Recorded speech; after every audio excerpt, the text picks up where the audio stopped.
নিরামিষ দিনে এইরকম নিরামিষ ডাল আমরা অবশ্যই বানাতে পারি।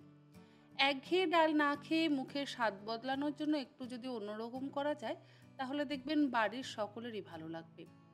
আজকে আমি আপনাদের সাথে মুগ পটলের রেসিপিটা শেয়ার করছি।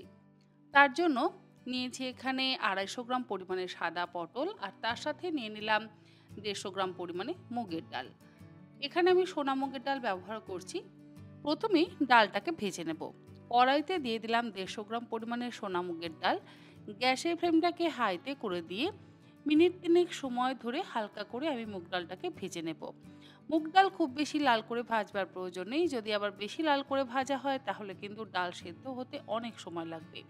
আর ডাল হালকা করে ভাজা হয়ে গেলে তুলে একটা আলাদা পাত্রের মধ্যে রেখে ডালটাকে 3 থেকে 4 বার ধুয়ে নেব জল বদলে।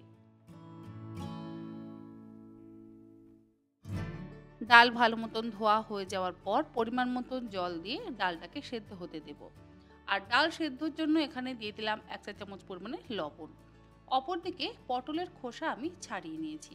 পটলের খোসা ছাড়িয়ে নেওয়ার পর মুখ দুটো কেটে নিয়ে মাঝখান থেকে চিড়ে নিচ্ছি। পুরোপুরি কিন্তু অর্ধেক করে কেটে নেব। আপনারা চাইলে গোল করেও কাটতে পারেন, আবার চাইলে এরকমভাবে লম্বা করেও চিড়ে নিয়ে কাটতে পারেন।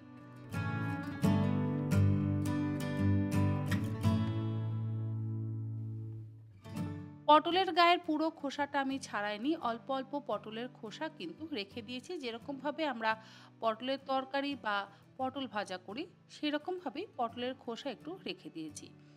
ডালটা ফুটে উঠলে ডালের ওপরে যে ফেনাটা তৈরি হবে সেই ফেনাটা হাতায় করে তুলে ফেলে দিচ্ছি।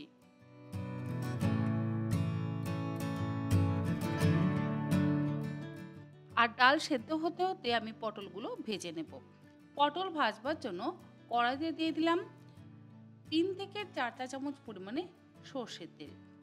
তেল খুব বেশি ব্যবহার করব না, কারণ পটল যদি বেশি তেল দিয়ে ভাজা হয় তাহলে আবার ভাজার তেলটা কিন্তু কালো হয়ে যাবে। আর সেই কালো তেল দিয়ে যদি আমরা ডাল রান্না করি সেই ডাল দেখতে খারাপ হবে। স্বাদ খারাপ একেবারেই হবে না, তবে দেখতে যেহেতু খারাপ হবে সেই জন্য আমার মনে হয় ওই কালো তেলটা ব্যবহার না করাই ভালো। পটলগুলো কড়াইতে দেওয়ার পর এর মধ্যে অল্প একটু লবণ এবং অল্প একটু হলুদ গুঁড়ো দিয়ে দিলাম। আপনারা চাইলে পটল ধুয়ে লবণ আর হলুদ গুঁড়ো মাখিয়ে নিয়েও কিন্তু ভাজতে পারেন, যেভাবে আমরা পটল ভাজা করি। অল্প লবণ এবং অল্প হলুদ গুঁড়ো দিয়ে উল্টে পাল্টে বেশ একটু লাল লাল করে কম তেল দিয়ে আমি পটলগুলোকে ভেজে নিচ্ছি।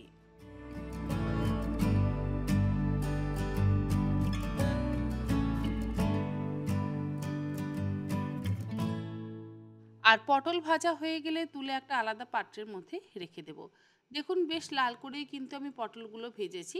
এইভাবে একটু লাল করে যদি ভাজা হয় তাহলে পটলগুলো কাঁচাও থাকবে না এবং দেখতেও ভালো লাগবে। কারণ পটল যদি আবার কাঁচা থাকে তাহলে আমার মনে হয় না খেতে ভালো লাগবে।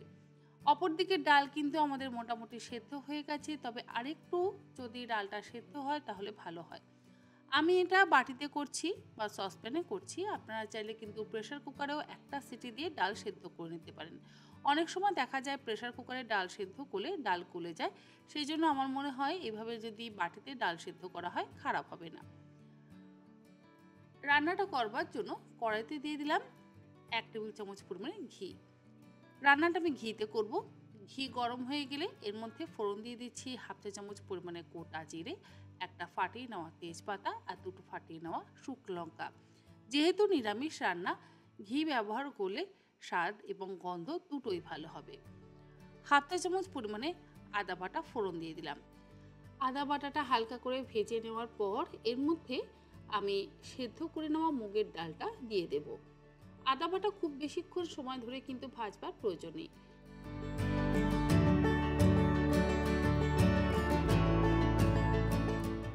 ডালটা দেওয়ার পর গ্যাসের ফ্লেমটাকে হাইতে করে দিয়ে ডালটাকে ফুটতে দেব।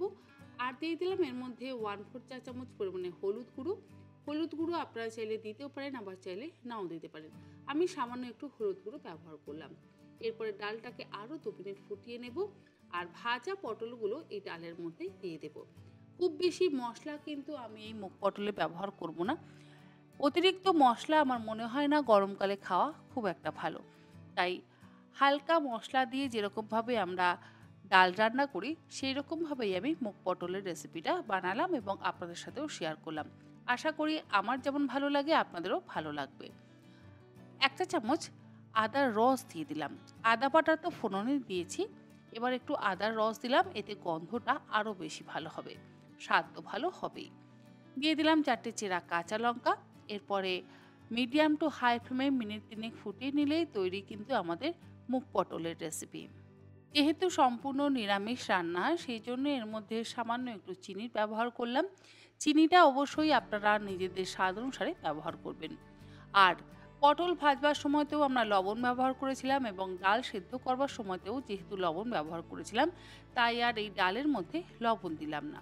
খুব বেশি পাতলা রাখবেন না, একটু যাতে ঘন ঘন হয় সেইভাবে আমাদের ফুটিয়ে ডালটাকে নামিয়ে নিতে হবে। রান্না শেষে দিয়ে দিলাম 1/4 চা চামচ পরিমাণে গরম মশলার গুঁড়ো। গ্যাসের ফ্লেমটাকে বন্ধ করে দিয়ে এবার এটাকে সার্ভ করছি। ঘি আর ব্যবহার করছি না। যদি আপনারা তেল দিয়ে ডালটা রান্না করেন তাহলে আপনারা রান্না শেষে 1 চা চামচ ঘি ব্যবহার করতে পারেন।